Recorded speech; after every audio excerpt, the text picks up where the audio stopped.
Song and sounds of praise no doubt still ringing in the ears of the Scottish players after the display in Paris, but of course that ended in defeat, and the win is all they crave today. Wales' hunger though to end their victory fast will be strong. Scotland today, of course, as mentioned, having to make a change. One of the standout performances, as we know, has gone from last week. Richie Gray not recovering in time from his illness, so a reshuffling of the Scottish pack required. But in fact, it means that Nathan Hines and Kelly Brown play in their more familiar positions in the second row, and at blindside flanker, Richie Vernon comes in at number 8. Same again for Scotland in the back line. Can Joe Ansbro-Lucas lively again in the centre as he did against France. A rather poignant game for Max Evans on the wing, as we know, but he's scored in both his meetings with Wales so far. Wales once again have to call upon the backup props. Ospreys Paul James and Craig Mitchell. Injury to Andy Powell doesn't look to have weakened the side too much, with Ryan Jones coming back in at number 8. In the backline, big performances required from big names. Apart from the hook experiment, centre Jamie Roberts has been told to go looking for the ball and carry as directly as he used to. Wing Morgan Stoddart starts despite breaking a bone in his hand last week. On the bench, lock Scott McLeod comes in for Scotland. For Wales, Scarlet's flanker Josh Turnbull and back Rhys Priestland could make their debuts.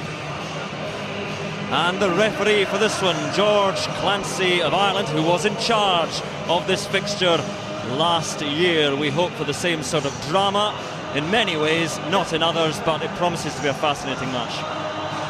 Yes, you know, it's I think it's all about confidence. Whoever gets the better start, it'll go a long way. Both on the back of a defeat. So in the context of this tournament, you know, 2 defeats, not great.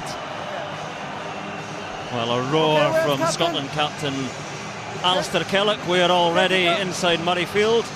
Dan Parks waiting to get us underway. Can Wales end their too long wait for victory? Can Scotland build and promise and potential questions to answer on this cold, clear Murrayfield night? Shane Williams with a first gather for Wales. It's good defence. Wales getting no closer, holding on to that ball though. Phillips looks at his options, and Hook tries to glide through, and he does, and James Hook and the awkward, oh, a try! Shane Williams is the scorer. Hook, the creator. Questions have been answered in the first few minutes at Murrayfield. A wonderful start for Wales. That's what he does. James Hook has a little hook, ball in 2 hands, glides through the gap. Who's on his shoulder? Shane Williams.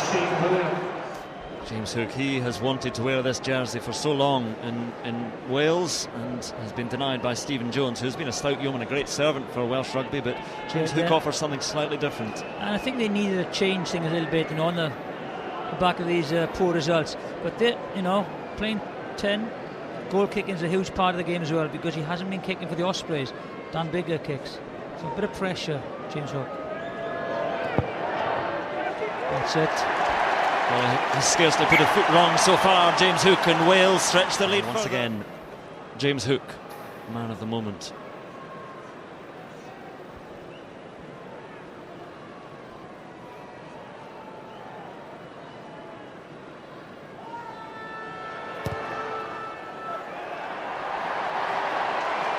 Well, they had a long look at each other, the touch judges, the assistant referees, but it is good from Hook once more, and 13 points in front Wales with 18 minutes gone. But again, this start from Wales, important, as Colin Charles was saying, get points on the board and also silence Murrayfield. Yes. Because at the moment the only noise when it comes is from the Welsh fans. I think the biggest thing for the Welsh side is the fact that they've just carried the ball. You know, they've put their hands up and everyone's carried the ball. They've gone forward before they've gone wide. They've turned the pressure into points as well. Straight through from James Hook, and this dominance continues. 16 points to the good, and it's been very tidy as well. Not a single penalty conceded by Wales so far. Yeah, very good discipline. We know what a prolific goal kicker Dan Parks is. That's great discipline first 20 minutes.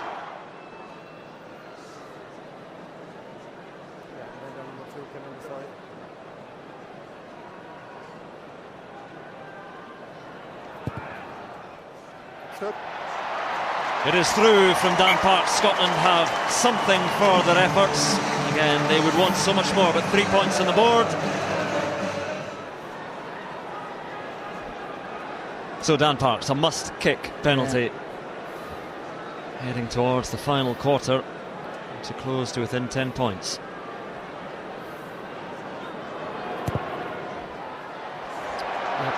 He likes it, the touch judges agree, the crowd approves, and Scotland are within 10 points, and for all the quality of the game, which has not been of the highest in the second half, the game is still up for grabs for whoever can step up into another gear. 20 minutes, left, and still anybody's game. Still anybody's game.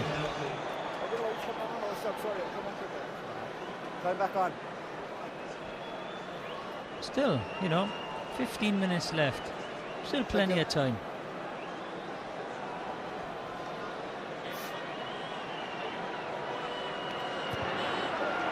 So James Hook's final say in this match is going to be 3 points. Another 3 for his collection. He has scored the bulk of Wales points today. 7 substitution. And he is off to be replaced by Stephen Jones, and John Yapp is also on to replace Paul James.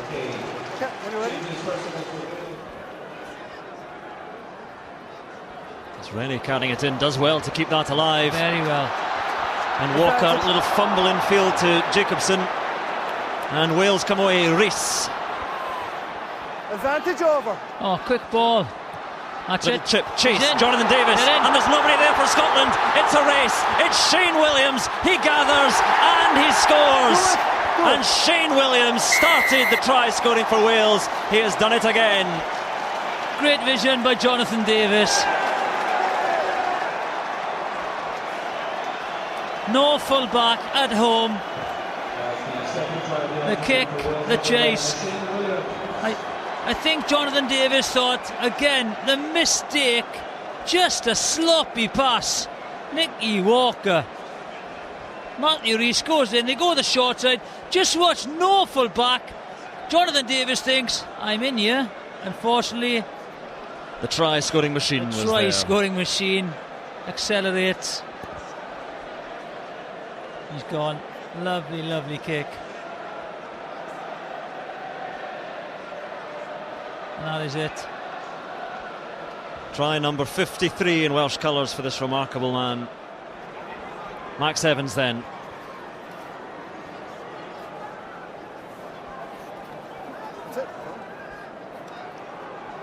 And Dan Parks went backwards, says George Clancy. So Sean Lamont scoops it up. Finds Joe Ansbro. Richie Vernon is there. Tries to go outside Shane Williams, tall order. Well done, all up there. Kelly Brown again, last 20 seconds of the game. Away tackle roll. Scotland have not scored a try in the Six Nations at Murrayfield since against Italy 2 years ago. This has been all Wales. Man of the match time. Well, I think Lamont's played well, Shane Williams, but for me the standout player has been this man, my RBS man of the match, Sam Warburton. He's been brilliant. And he's been called into defence once again. For this final throw from Scotland, it's been lost forward. The clock is red, and George Clancy will bring an end to proceedings. Scotland put out of their misery here at Murrayfield. Wales are back to winning ways, and how gratefully received that will be. Shane Williams with a couple of tries and a comprehensive victory.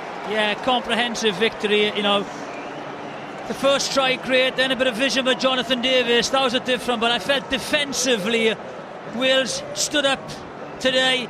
Midfield was very, very strong. They struggled to get over the gain line, and really far too many mistakes by Scotland. Errors, 19 errors. You can't win international matches. They had opportunities to come back into it, but squandered them. Wales thoroughly deserved their win today. So massively disappointing step back for Scotland, but Wales once again perhaps heading in the right direction. Emphatic winners, 24 points to 6.